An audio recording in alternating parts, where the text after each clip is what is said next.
नमस्कार दोस्तों, मैं Vijay Tiwari the book society में आपका स्वागत है। जहां बीपीएससी 111 की श्रृंखला को आगे बढ़ाते हुए आज इसके भाग 2 पर चर्चा की जाएगी। इससे पहले भाग 1 में हमने 3 क्वेश्चनों को डिस्कस किया था। आज हम चौथे क्वेश्चन को डिस्कस करेंगे, जिसका नाम है कि लॉक के अनुसार अनुशीलता की मुख्य सीमाएं क्या हैं, इसकी व्याख्या कीजिए। देखो यहाँ पर ये जो वर्ड है ना, अनुशीलता, ये थोड़ा सा यहाँ पर गलत हो गया है। इसकी जगह सहनशीलता होना चाहिए। चैप्टर नंबर 13 से है ये क्वेश्चन, जहाँ लॉक के सहनशीलता पर विचार दिए गए हैं। तो ये ध्यान रखना, जहाँ जहाँ इस पीडीएफ में अनुशीलता लिखा हुआ है, इसे आप सहनशीलता समझेंगे, ठीक है। और चैप्टर नंबर 13 में जाके अगर आप चाहो तो देख सकते हो, वो चैप्टर का नाम ही है सहनशीलता का विचार। तो जॉन लॉक के सहनशीलता पर क्या विचार थे, यहाँ पर हम यह पढ़ने जा रहे हैं। तो पहले ही मैं बता चुका हूँ, पीडीएफ में जहाँ जहाँ अनुशीलता लिखी हुई है आप उसे सहनशीलता समझेंगे। तो देखो, सहनशीलता को इंग्लिश में बोलते हैं टॉलरेशन, ठीक है। और जॉन लॉक ये कह रहा है कि टॉलरेशन की एक थ्योरी है कि हमें कहाँ कहाँ टॉलरेट करना चाहिए और कहाँ कहाँ टॉलरेट नहीं करना चाहिए, यानी कि कहाँ कहाँ चीज़ों को सहन करना चाहिए और किस किस जगह पर चीज़ों को नहीं सहन करना चाहिए। तो उनकी एक किताब है ए लेटर कंसर्निंग टॉलरेशन 1689। इस किताब में उन्होंने अनुशीलता के सिद्धांत को स्पष्ट किया है और ये तर्क दिया है कि अगर हमें समाज में शांति स्थापित करनी है, आपसी सह अस्तित्व को बनाए रखना है, तो सहनशीलता बहुत ज़रूरी है। लेकिन उन्होंने साथ ही साथ यह भी बताया है कि कुछ चीज़ें ऐसी हैं जो सहन नहीं करनी चाहिए, क्योंकि समाज में व्यवस्था सिर्फ सहन करने से नहीं बनती, बल्कि समाज में व्यवस्था इससे भी बनती है कि हम क्या चीज़ें सहन नहीं करते। जैसे कि अगर कोई चीज़ कानून के विरुद्ध है तो उसे सहन नहीं किया जा सकता, ऐसा जॉन लॉक कह रहे हैं। तो जॉन लॉक के अनुसार कोई भी ऐसी एक्टिविटी को सहन नहीं किया जाना चाहिए जो राज्य के कानूनों के खिलाफ हो, समाज के डिसिप्लिन के खिलाफ हो। तो जो भी चीज़ें सोसाइटी के डिसिप्लिन के अगेंस्ट हो, जो भी चीज़ें लॉ के अगेंस्ट हो, उसका विरोध करना चाहिए।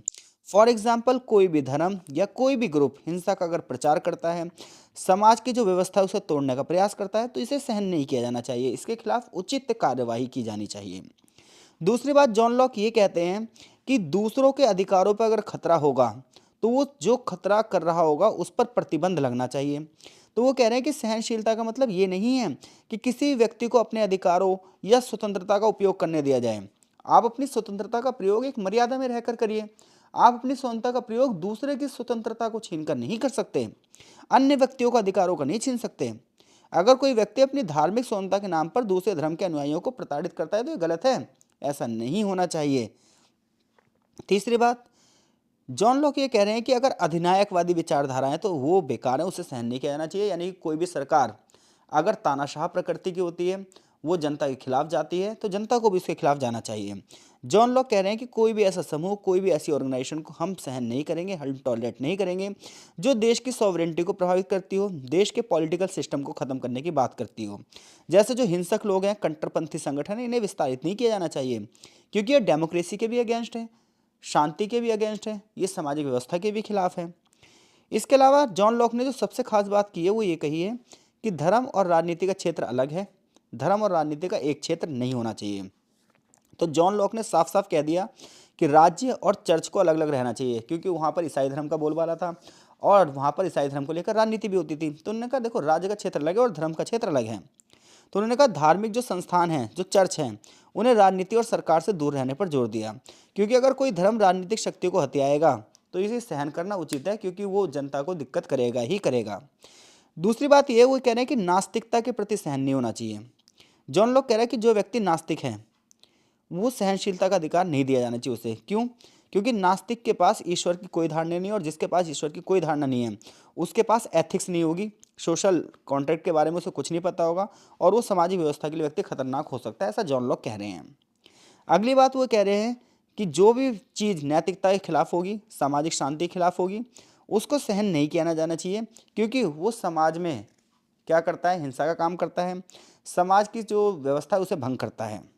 कुल मिलाकर जॉन लॉक सहनशीलता को ऐसा माध्यम मान रहे हैं जिससे समाज में शांति स्थापित हो सके। वो ये कह रहे हैं कि हमें हर एक विचार को सहन करना होगा अगर हम समाज में शांति स्थापित करते हैं, लेकिन कुछ चीज़ें ऐसी हैं जिसे हम सहन नहीं करेंगे, क्योंकि वो भी समाज में शांति स्थापित करने के लिए ज़रूरी हैं। फॉर एग्जाम्पल, वो ये कह रहे हैं कि कोई भी चीज़ नैतिकता के खिलाफ हो उसे सहन नहीं किया जाना चाहिए। कोई भी चीज़ जो है धर्म और राजनीति अगर एक है तो उसे भी सहन नहीं किया जाना चाहिए। अधिनायकवादी विचारधारा यानी कि तानाशाही की प्रवृत्ति को सहन नहीं किया जाना चाहिए। लोगों की स्वतंत्रता पर कोई भी खतरा नहीं आना चाहिए। अगर कोई भी चीज़ लोगों की स्वतंत्रता को खतरा पहुंचा रही है तो उसे सहन नहीं करना चाहिए। तो मैं आशा करता हूँ इन चारों क्वेश्चन में से कोई भी क्वेश्चन आया तो आप डेफिनेटली कर दोगे। इससे पहले के 3 क्वेश्चन इससे पिछली वीडियो में अपलोड कर दिए गए हैं। अगला क्वेश्चन मोस्ट इंपोर्टेंट क्वेश्चनों में से एक है कि प्लेटो की गुफा की कथा की विवेचना कीजिए। यानी कि जो गुफा की द केव थ्योरी दी है, उसने गुफा की कथा जो बताई है, उसने सिद्धांत बताया है प्लेटो जी ने, वो सिद्धांत क्या है ये पूछ रहा है वो आपसे।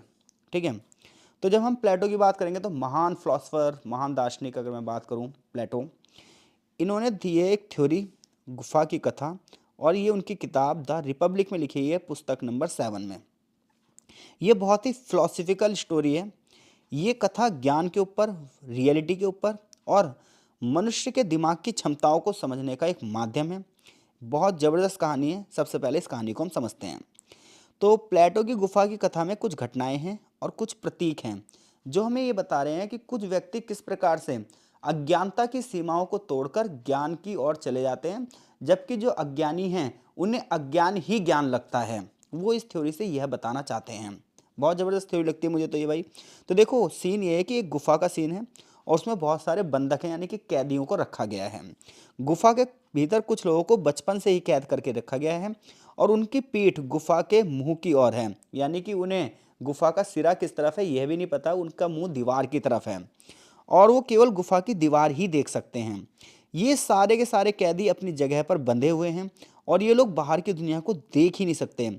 उनके लिए गुफा की दीवार पर जो उनकी परछाइयाँ दिख रही हैं वही रियलिटी है, उनके लिए वही दुनिया है। इसके अलावा वो दुनिया को इमेजिन भी नहीं कर सकते उन्होंने, क्योंकि कुछ देखा ही नहीं है, केवल देखी है तो अपनी परछाइयाँ दीवारों पर। गुफा के बाहर मौजूद एक रोशनी यानी कि सूर्य की जो रोशनी है उसकी वजह से कैदियों को गुफा की दीवार पर परछाइयाँ दिखाई दे रही हैं। ये सारी परछाइयाँ असली चीज़ों का प्रतिबिंब हैं, लेकिन कैदियों के लिए परछाइयाँ ही उनके जीवन का सत्य है, क्योंकि उन्होंने रियलिटी तो कभी देखी नहीं है। वो इन शैडोज़ को देखकर ही खुश हैं, उन्हें लगता है यही ही रियलिटी है। तभी एक कैदी को बंधन से मुक्त किया जाता है और उसे गुफा के बाहर ले जाया जाता है। पहली बार जब वो सूर्य के उजाले को देखता है तो अचंभित हो जाता, असहज हो जाता है, लेकिन धीरे धीरे उसे समझ में आता है कि गुफा के अंदर देखा गया सब चीज़ इल्यूजन थी, सब चीज़ भ्रम थी और सच्चाई अगर जाननी है तो गुफा के बाहर जाना पड़ेगा। वो वास्तविकता को समझता है और धीरे धीरे करके ज्ञान प्राप्त कर लेता है। और जब वो गुफा में वापस जाता है तो सारे कैदियों को रियलिटी बताता है कि भाई देखो सत्य ये परछाइयाँ नहीं है, सत्य तो इस गुफा के बाहर है, रोशनी तो इस गुफा के बाहर है। लेकिन सब उसकी बात सुनकर उसका मजाक उड़ाते हैं और भरोसा नहीं करते हैं, क्योंकि सारे कैदी भ्रम की स्थिति से बाहर आने की कोशिश नहीं कर रहे हैं। वो अज्ञानता के अंधेरे में हैं और ज्ञानी बात का मजाक उड़ा रहे हैं। बिल्कुल ऐसे आपने रियलिटी लाइफ में भी देखा होगा। रियल लाइफ में क्या होता है, कई बार आपने बहुत ज्ञान प्राप्त किया है और लोगों को आप समझाने का प्रयास करो, लोग आपके ऊपर हंसेंगे, लेकिन रियलिटी है ना वो अपने आप पर हंस रहे हैं। वो अज्ञानता के भ्रम में हैं, वो उस भ्रम से निकलना ही नहीं चाहते। तो गुफा की कथा क्या प्रतीकात्मक अर्थ दे रही है? तो गुफा की एक कथा बता रही है कि जो ये गुफा है ना, ये अज्ञानता का प्रतीक है। ये हमारी मानसिक सीमाओं का प्रतीक है कि हमने अपनी मस्तिष्क की ना कुछ क्षमताएं बना ली और उन क्षमताओं से बाहर हम सोचने के लिए राजी ही नहीं हैं। और ये ऐसे व्यक्ति फैनेटिक हो जाते हैं, ऐसे व्यक्ति ही समाज के लिए खतरनाक होते हैं, क्योंकि अज्ञानता के भ्रम में रहते हैं। इन्हें लगता है सब कुछ जो वो कर रहे हैं वही ही सही है। ये वास्तविकता से दूर रहने के लिए एक सत्य को मान लेते हैं। तो गुफा अज्ञानता का प्रतीक है। परछाइयाँ परछाइयाँ बता रही हैं कि दुनिया में कितना भ्रम है, कितनी अधूरी जानकारी है, कितनी ही लोगों को ना बिल्कुल भी समझ ही नहीं है। सूर्य ये ज्ञान का प्रतीक है, ये दर्शन का प्रतीक है, विचारों का प्रतीक है, वास्तविकता का प्रतीक है। ये जो बंधक है ये ह्यूमैनिटी का प्रतीक है, जो अज्ञानता और भ्रम में जी रही है। दुनिया में 90% लोग अज्ञानता और भ्रम में जी रहे हैं, क्योंकि उन्होंने फिलॉसफी नहीं पढ़ी, उन्हें रियलिटी के बारे में नहीं पता, वो सच को स्वीकारना नहीं चाहते, वो जिस सेफ्टी जोन में उसी में बंधे रहना चाहते हैं।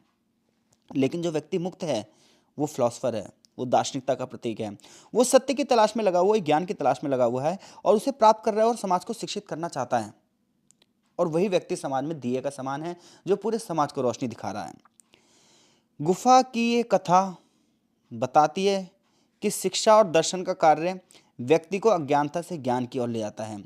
बचपन से ही लोग अपनी समझ और पूर्वाग्रहों से बंधे होते हैं और सच्चाई की तलाश उन्हें कठिन लगती है। जब लोगों के सामने सच आता है तो उसे एक्सेप्ट ही नहीं करना चाहते हैं। एक दार्शनिक को न केवल सत्य को समझना चाहिए बल्कि समाज को भी इससे परिचित करने के लिए वापस लौटना चाहिए और समाज को उस ओर ले जाना चाहिए, भले ही समाज उस ओर जाना चाहे ना जाना चाहे। निष्कर्ष ये निकलता है कि प्लेटो की गुफा की कथा ज्ञान और अज्ञान, सत्य और भ्रम के बीच के अंतर को स्पष्ट करती है। यह मानव समाज में शिक्षा को बढ़ावा देने की बात कर रही है, फिलॉसफी को बढ़ावा देने की बात कर रही है, ज्ञान के महत्व को उजागर कर रही है और इन कठिनाइयों को भी दर्शा रही है जो सत्य को स्वीकार करने में आती है। यह कथा आज भी दर्शन शास्त्र और शिक्षा के क्षेत्र में प्रासंगिक बनी हुई है और रियल में अगर आप इसे पढ़ रहे हो तो आपको फील होगा, हाँ यार सोसाइटी में ना रियल में ऐसा है। और ये भी हो सकता है कि आपको खुद पर भी फील हो, क्योंकि ये कथा बड़ी ज़बरदस्त है। तो मेरे हिसाब से अगर ये क्वेश्चन पेपर में आया तो आप डेफिनेटली इस क्वेश्चन को कर दोगे। अगला क्वेश्चन भी मोस्ट इंपॉर्टेंट है, बहुत ज़्यादा रिपीटेड क्वेश्चन है और बहुत संभावना रहती है इस क्वेश्चन के आने की, कि मैकियावेली, निकोलो मैकियावेली शास्त्रीय और आधुनिक राजनीतिक दर्शन के बीच का सेतु है, मूल्यांकन कीजिए। तो देखो, एक क्लासिकल फिलोसफिकल थॉट है और एक मॉडर्न फिलोसफिकल थॉट है।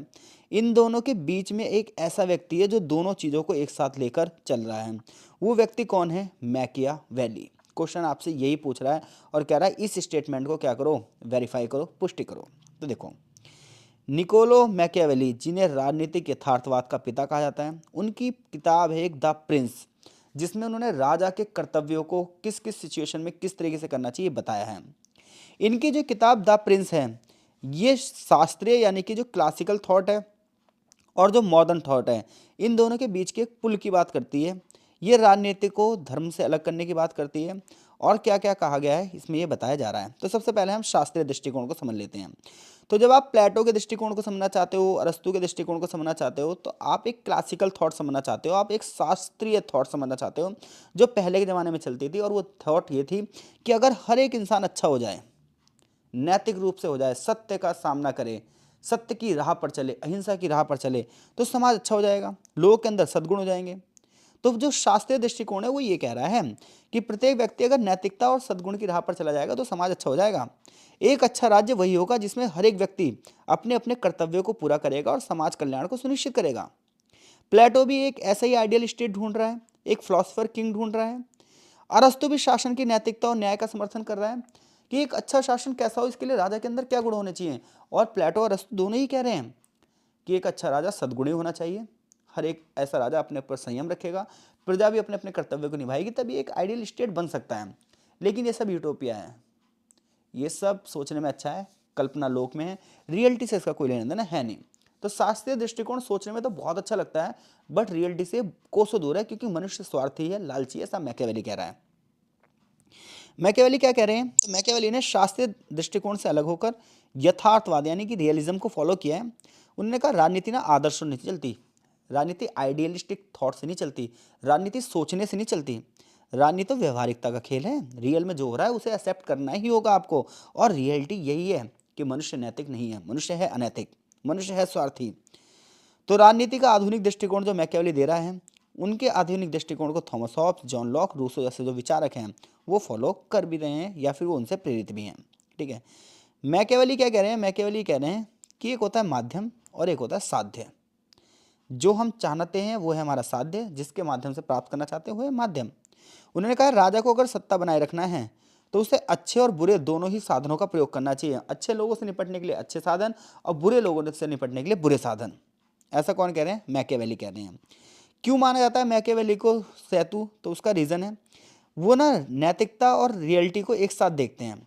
मैकियावेली ने राजनीति को नैतिकता से अलग रखा है और इसी वजह से उन्होंने यथार्थ का मतलब है रियलिस्टिक, रियलिज्म की थ्योरी दी है, यानी कि वास्तविकता क्या है उसके आधार पर हमें शासन करना चाहिए। मैकियावेली ने यथार्थ पर बल दिया। उन्होंने कहा मानव का जो स्वभाव है वो स्वार्थी है, केंद्र शक्ति है। आगे चलकर हॉब्स और अन्य विचारकों ने भी ये बात मानी है। मैकियावेली ने राजनीति को व्यवहारिक और राजनीतिक दृष्टिकोण से देखा है। वो ये नहीं कह रहे कि आइडियलिस्टिक तरीके से चीज़ें चलेंगी, सोच कर ही चीज़ें चलेंगी।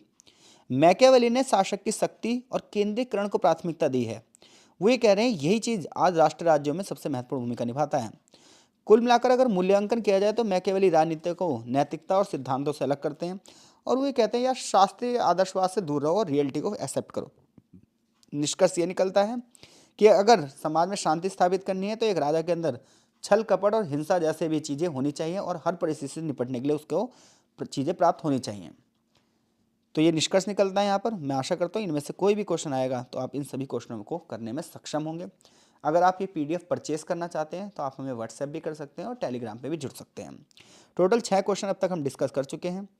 आगे जो 7th 8th 9th 10th question है ये हम इसके पार्ट 3 में डिस्कस करेंगे। कमेंट बॉक्स में अपनी प्रतिक्रिया ज़रूर दें और हमारे चैनल के साथ बने रहें। आपका बहुत बहुत धन्यवाद।